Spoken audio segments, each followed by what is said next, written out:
अस्सलाम वालेकुम व्यूवर्स, कैसे हैं व्यूवर्स। ये अंगूर की बेल है। तो ये तकरीबन इसकी 1 2 3 मेन जो है 3 ब्रांच है, बाकी सब ब्रांच है इसकी। जो छोटी ब्रांचें हैं हम इसको, जैसे ये वाली होगी, इसको रिमूव करना है। रिमूव इस वजह से करना है ताकि ये जो दूसरी ब्रांच है ये अच्छे तरीके से ग्रो कर सकें और इसके साथ अच्छा फल लग सके।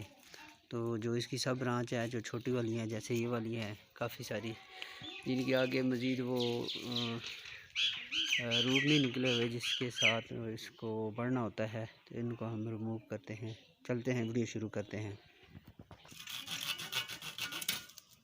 व्यूअर्स, फलदार पौधों की एक दफ़ा प्रूनिंग ज़रूरी होती है, क्योंकि प्रूनिंग की वजह से बाकी जो इसकी ब्रांच होती है वो अच्छी तरीके से नशोनुमा करती है। और दूसरा, जो हम इसकी कटिंग करते हैं तो वहाँ से नई शाखें निकलती हैं, तो जिसकी वजह से जो पौधा होता है फलदार, उसके साथ अच्छा फल लगता है।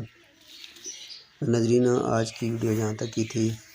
तो जैसा कि आप जानते हैं, हम जो भी काम करते हैं आपके साथ शेयर करते हैं। तो आज हम इसकी प्रूनिंग कर रहे थे, क्योंकि पिछले साल इसकी प्रूनिंग नहीं की तो इतना ख़ास फल नहीं लगा। तो इस वजह से इसकी ब्रांचें भी काफ़ी एक्स्ट्रा हो गई थी। तो हमने कहा इसके साथ प्रूनिंग भी हो जाएगी और इसकी बेल की सेटिंग भी हो जाएगी। तो नाज़रीन, इजाज़त चाहते हैं। अपना ख्याल रखिएगा, दुआ में याद रखिएगा। अल्लाह हाफ़िज़।